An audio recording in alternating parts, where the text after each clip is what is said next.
I am so glad you convinced me that the family car should be the Defender 110. It is so beautiful inside. It's so comfortable, and it just feels indestructible. Yes, it really is. I've been waiting a long time for the new model to come out. The Defender 110, I'm telling you, it's my favorite car of all times. It's my third one. You know, I have stories of going off-road. The guy managed the group. He was like, what are you doing in this beautiful car? I'm like, I'm going off-road. He's like, are you sure? Because you can use one of ours. And then they look like Mad Max cars. I'm like, no, we're going to do this. And he was shocked. Wow.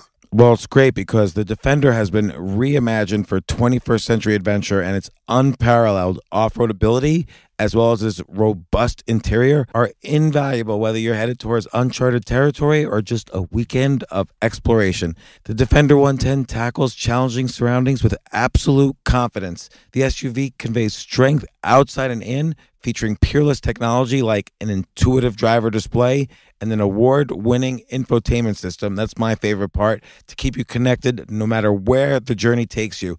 Adventure is unique to everyone, and so is the Defender. Choose from the two-door Defender 90, the four-door Defender 110, or the larger Defender 130 with the ability to seat up to 8 passengers. You'll find uncompromising performance in all three. So pack up and go even further with the Defender 110. Learn more at LandRoverUSA.com/Defender. Capella University is rethinking higher education. With its game-changing FlexPath learning format, you can earn your degree on your schedule and fit your education seamlessly into your life. Imagine your future differently at capella.edu. Yeah, but sometimes I think that's the beauty of being friends with comics is like it's that you're inside your own forest, so you can't see the forest. Like I told a joke one time that I did not think was funny at all. We do this new material night at the store on Tuesday nights. Jeremiah Watkins runs it. It's one of my favorite shows to do. And in the back are Rogan and Segura, and I'm up on stage, and they'll just call things out, and you got to write a joke based on it, which I love. I'm better at that than I think I am at straight up stand up comedy. But it's just free form. For me, it's just literally like a Rorschach test where you just whatever you think. I'll tell you what I think. And this kid goes, take your shirt off. And so I would take my shirt off, and he goes, I said, what else? And he goes, Anne Frank. And then I go, I used to think Anne Frank and Helen Keller were the same person. And he's like, and everyone starts laughing. I just thought everyone had mixed those two up. And I was like, oh no, I did. And I said, I found that out at the Anne Frank house. They're not.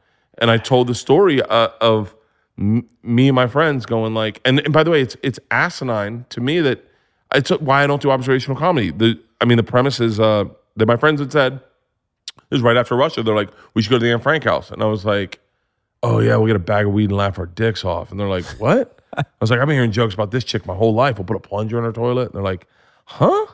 I go, yeah. And they're like, I don't know if you can go into her bathroom, but you can see the closet they kept her in. I was like, oh, they kept her in a fucking closet? And they're like, yeah, the Nazis were looking for her. I go, the fucking Nazis were looking for her? I was like, how many times did this chick roll snake eyes? Can't see, can't hear, can't talk, locked in the closet. Nazis are looking for her. And then I was like, wait, how did the Nazis not find her? Banging around in the closet. I get off, by the way, people are laughing, but I'm oblivious to why they're laughing. I get off stage and Rogan's like, dude, that's a bit. And I went, no, I everything's new. And he goes, no. That is a bit. And I had taped it, luckily. I had taped it. And I went to Omaha the next week. And I'm telling you, when I started the thing, I literally was shocked anyone was laughing. But sometimes that is how it comes out. But sometimes it's like, I think it's like there's no filter, right? You have like these kind of, you probably didn't realize you have these connections in the brain connecting Anne Frank to Helen Keller, and then just someone shouting out Anne Frank, and you had no filter. Like a lot of times people would be nervous and freeze, you know, and I think you're just like, bleh, like you, and it rolls into a joke because then it goes into your stand-up skills, and you have these connections between Anne Frank and Helen Keller, which is an odd connection, and then you tell why. But that's something that's a joke. I found out why, by the way. It's Anne Sullivan. I used to confuse Anne Sullivan and Anne Frank. And I used to confuse Helen Keller with Anne Sullivan. Like Anne Sullivan was I saw The Miracle Worker. And so Helen Keller wasn't the name that stuck out. For some reason, it was Anne Sullivan. So when I first heard about Anne Frank, I confused Anne Frank and Anne Sullivan and then just made that one person. So there is a connect the dots, and whether or not you really confuse them, you still were able to kind of like connect those dots to act as if you confused the two of them. Because I'm sure at some level, if you thought about it, you wouldn't confuse them. I would have definitely, it's like you hear those two stories at the same age, so it just melted in. But yeah, like there's a bit that I really don't find funny, but my wife is like, that's the funniest fucking story about, I have a rash on my cheek that I got from this Vietnamese kid. We were in Vietnam, and this kid wanted. They don't have beards there. Like men don't have beards. Vietnamese people just don't grow facial hair like that. So I came out of the jungle. We went to this village, and they thought I was a fucking werewolf. And so I scared the kids. They'd never seen a man with a beard, especially like a loud American man. And so I started giving them Skittles, and they were rubbing my beard. I'd give them a Skittle, and they wanted to rub my beard. And then every time they rubbed my beard, I go, "Rrrr," and they would howl laughing, right? So this one kid has got this fucking dirty hand, and I'm like, oh, not him, not him. And then he rubs my beard, and I growl, and immediately my face is itching. And I've had this rash on my fucking face for now probably like 2 years. And so I tell it, this is the part my wife finds funny. I show it to my mom, and my mom just goes, oh, honey, you have herpes. And I'm like, wait, what? I was like, that can't be your fucking solution, Mom. And who gets herpes on their cheek? And my mom's like, oh, we all have herpes. We all have herpes. I'm like, wait, what? And so, part of me is like, I don't know if my mom knows what herpes is, but but things like that where my wife, or like I said with the pajamas joke, with Adam Egan going, bro, that's the funniest joke. And I'm like, that's funny? Like, I think those are the times where for me, and I think, once again, it goes back to like me in college. I was like, how can you be funny? I know I can be funny in the moment, but I don't know how to be funny on stage. Well, hey, you know how to be funny on stage, right? Like, but I think what happens is, and the reason why maybe you don't go into the 50-minute story is you're telling the story at a college party where this is where you develop your skills. You're telling it at a college party where everyone's drunk. You have to get through the story in 15 seconds, or else you lose your audience. Yeah. So it's not like everybody's sitting around a TV watching your special when you're 18 years old. You had to hurry up because you were afraid to be ignored. Yeah. Oh, 100%. That is, you nailed that. Well, you really like. I was supposed to do therapy today. I should have had my therapist Skype in with us so that he could have been like, I actually have a note on that. Well, now we're gonna get back to your dad though. That's the initial tangent. Yeah. What was the dad thing? I cut you off. You were saying you've don't bring up your dad much or your parents much in jokes, but when you tell like the Will Smith story, so you're doing stand-up for only 6 months in New York, and the remarkable happens, which is that you're so funny, and Will Smith's production company is so appreciative of your stand-up comedy, they get you a development deal where you're pitching TV shows with Will Smith. He invites you to go to the movies, and the whole story is like fascinating because it's kind of celebrity gossip. But then your dad's the comedian in the story, the way you tell it. Your dad basically says, oh, he's going to try to be gay with you. Yeah. And then you say you're a homochondriac and describe what that is. So like your dad kind of actually is the impetus for a lot of the humor in some of these jokes that you tell. And you rely on him, almost like that guy Justin Halpern who wrote the book Shit My Dad Says. It's like you rely on him to be your straight man almost. Yeah. It's what was it like growing up with him? I don't know the right way to say this without sounding bad, but like he didn't like my personality. the part of me that people enjoy, my dad, it makes him very uncomfortable. Like what did he do for a living? He was a lawyer, still is a lawyer. Very humble. He's a very, very humble man. He never would brag. You'd never hear him brag about anything. But he's stern with you. He was a lot sterner with me than ever with my sisters. Yeah. Like he was very stern with me. He says, and I believe this, is that I remind him of his dad. And he lost his dad when he was 13. And so I think there's a part of him that was afraid to connect with me, maybe. Or maybe he didn't want you to turn out like his dad. Well, his dad died of a stroke when he was like 42. And I think he thought I was going to die of a stroke when I was 42. And by the way, I think Patrice died of a stroke when I was 42, or maybe 40. And it changed the way I went to a cardiologist. Because of Patrice's stroke, I went to a cardiologist. I got on blood pressure medicine. I sadly, once I got on blood pressure medicine, I started living more unhealthy because I was like, oh, we're taken care of. But yeah, and so he was a very, he didn't like to show off in me. It was a perfect example of me and my dad's relationship. When I was in first grade, I was playing second base for the Yankees in Pinto baseball, right? Denny Sullivan was my coach. Teddy Church was my first baseman. Jason Sullivan was a shortstop. And the bases were loaded. It was an evening game on like a Thursday, and a fly ball was hit to me, and I caught it in the air. And I took the ball, I spiked it, I ripped my shirt off, and I started dancing. I'm in first grade, right? Now, I think The now seeds of greatness already there. as a parent right now, I would pay money for that experience, to watch that. I would definitely pay money if it was my kid. My dad was humiliated. He was like, you don't fucking do that. Jesus Christ. He's like, you catch the ball and then you just, oh. And my mom loved it. Denny Sullivan yelled out from the dugout, put some mustard on that hot dog. And everyone laughed even harder, right? I was oblivious. That was my natural personality. My natural personality was to I succeeded. Spike the ball, take my shirt off, and start dancing. That was me. That's Bert. That is Bert. Like, that is who I am, is right in that kid. But so let's say your dad was like, go Bert, right in that moment. How do you think it would have changed how you would have done it later, if at all? I would have ended up being some fucking porn star, Instagram whore. Like, I probably, I don't know. I'm sure that you need that disapproval to become a well-rounded human being, or you just become obnoxious. Like, if I had lived my whole life spiking balls and ripping my shirts off, well, I mean, I guess I technically do half of that, but like, I'm sure you'd be Deion Sanders. Well, but I mean, by the way, I don't mean to slander Deion Sanders, but like, I remember when Deion Sanders came out, my dad was like, hated him, just like, oh, Jesus Christ. I mean, can you believe this? Can you believe that prime time? Like, and then adversely, my dad, when Deion was playing two sports, my dad was like, man, he is an amazing athlete. Now, cut to Tiger Woods comes out. Immediately, like, there's all this showmanship behind him, like he's like a flashy, and I assume my dad won't like that.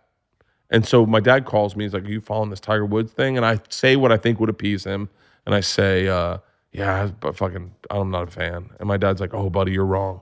You're wrong.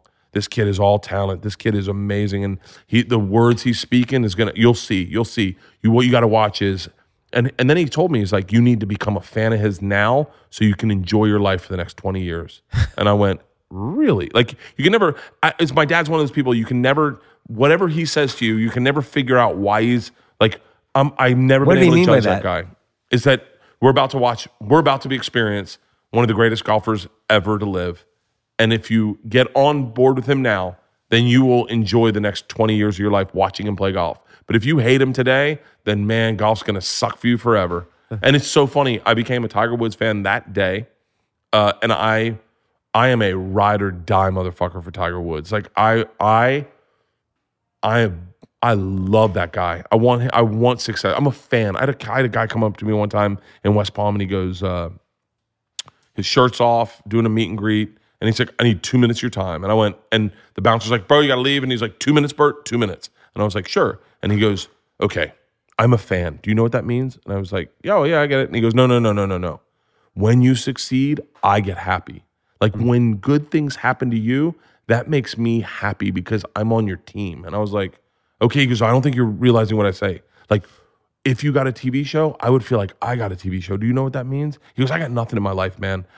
All I do is I have you guys that I listen to on podcasts. And when good things happen to you, I feel like I joined the right team. He's like, I'm a fan. And immediately I went, I'm a fan of Tiger Woods. Like, when bad shit happened to Tiger, I got bummed out. When people talk shit about Tiger, it bothered me. And when I see him succeed, like this last championship where he was coming up dude, I'm getting chill bumps talking about it. Like, I got excited. I was in Target with my kids watching Tiger finish out his round on my phone going, yes, like that. And then I connected. I went, dude, I know exactly what you mean. He goes, I'm a fan. And I was like, bro, I'm a fan of Joe Rogan's. I'm his friend.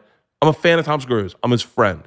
But when Tom succeeds, when Joe succeeds, when I heard Roseanne was going to do Joe's podcast on her first interview, I fucking was like, fuck it. Like I got excited. And it's okay to be a fan of shit. Like I like being a fan of shit. I'm a fan of Bill Burr's. When he goes on Conan the other night, I don't know if you saw it like a week ago, and murders, I cheer. I like I'm in my bed going, oh God, way to get it. And then I run into him the other day and I'm like, dude, you murdered on Conan. Like I get the experience to be able to share with my heroes and the people I'm a fan of. I get to share with them in that experience, you know? And like, I'm really lucky. I mean, that's part of the benefit too of doing a podcast. But I get to call anybody up, dude, that I want, and I don't call up random people. Yeah, everybody has to be someone that I want to talk to. Dude, I love it. Well, I like Rob Riggle. You do a great podcast. Rob you Riggle. Call up your friends. I got Rob Riggle on my podcast. I think Rob Riggle was like, I don't know what the fuck this is gonna be, and I was like, bro, like I'm a fan. Like you don't understand. Like I'm a fan. I get to talk to you about your service in the military, which amazes me. Because I feel like we're the same guy, but then I go, I would have never done that. Like I would have never served in the military selflessly, and you did. I want to find out where we veer. And by the end of the podcast, I got to be dead honest with you. I think Rob Bill was like, bro, that was a fun time. I was like, yeah, no shit. I'm a fan of yours. Like, yeah, it should have been fun. But yeah, I mean, I don't know. Once again, I'm fucking my dad. I don't know. My dad, something with my dad. Well, okay. We'll close off in a nifty way. Your dad. He didn't approve of you throwing the ball down. Yeah. You're still going to do that for the rest of your life, but you're just not going to do it arrogantly. You're going to do it thinking from all angles how people are looking at it, but you're still going to do it. You're going to take off your shirt, not because you're the most beautiful demigod in the world, but that's just who you are. But then you're going to worry about what people think, and that's where the humor is. Yeah, I guess so. So I guess that formative moment, if we're going to put this in a nifty bow, is at that time when I spiked the ball and I was being my authentic self, and my dad self-corrected it just a tad bit, and he was like, yo, life will be unbearable if you are this arrogant asshole who dances in front of people every time he succeeds. Because you're clearly not arrogant. Like your story about when you introduced yourself to the Russian mobsters, where you had this whole hello planned, and you were so nervous at the final second, all you said was, I'm the machine in Russian. And, you know, it's because it's a mixture of the fearlessness you had there in first grade, but maybe they're going to disapprove. I think maybe they're going to kill me. Yeah, well, you know, I think that it's, I think there's I mean, what I was trying to say to them, honestly, was I'm the man, which is Yamashina, but I said Yamashinu, and it just means I'm a car. And so they were like, huh? And then that's what made them laugh, is like, they don't have slang. So if a guy comes up and he's like, hey, I'm a car, you're like, what the fuck? And so it made them laugh. And I just kept saying it louder and louder, not knowing what I was saying all night. And then Igor translated it for me. He's like, no, you're saying you're the machine. And I was like, oh, I thought I'm saying I'm the man. Like, I take a shot and go, I'm the man. And they were like, I'm the machine. And they just thought that was fucking hysterical. My dad, to this day, I'll tell a story. My dad goes, that didn't really happen, did it? And I was like, oh, yeah. Like, even the Will Smith story, my dad's like, I didn't say he was gay. Like, and I was like, no, you said it. And my dad's legit words were, he's going to queer you. That's what my dad said. He's going to queer you, buddy. And I went, it's like with the Tracy Morgan story. Like Tracy, but just to be fair to Tracy Morgan, has come out and said that story never happened. But okay, that's totally fine that he says that. Me and Tony Woods were there. Tony Woods and I both were there. It definitely happened. But I say this to my dad, and I say this to Tracy Morgan if he ever hears this. Like, if I'm that good at just making up a story, I just write fiction. Like, what the fuck am I doing stand-up for? Like, if I had a talent that I knew that I could just craft a story the Tracy Morgan story might be the best story I've ever That's an amazing told story. in my entire life.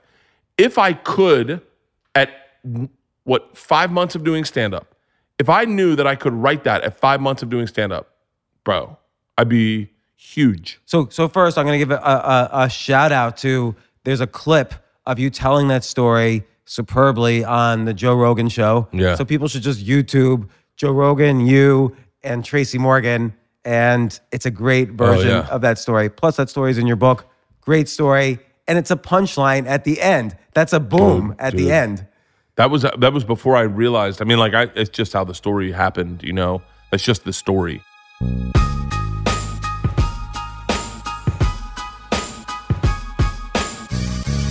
Hey, don't leave so fast. Before you go, don't forget to claim your free copy of my free ebook called Fact Me, where I share with you my answers to a range of questions on business, coming up with ideas, getting unstuck, Bitcoin, and more. Get your copy of my book at jamesaltucher.com/FAQ. That's jamesaltucher.com/FAQ. AI might be the most important new computer technology ever. It's storming every industry, and literally billions of dollars are being invested. So buckle up. The problem is that AI needs a lot of speed and processing power, so how do you compete without costs spiraling out of control? It's time to upgrade to the next generation of the cloud, Oracle Cloud Infrastructure, or OCI. OCI is a single platform for your infrastructure, database, application development, and AI needs. OCI has 4 to 8 times the bandwidth of other clouds, offers one consistent price instead of variable regional pricing, and of course, nobody does data better than Oracle. So now you can train your AI models at twice the speed and less than half the cost of other clouds. If you want to do more and spend less, like Uber, 8x8, and Databricks Mosaic, take a free test drive of OCI at oracle.com/advance. That's oracle.com/advance. Oracle.com/advance.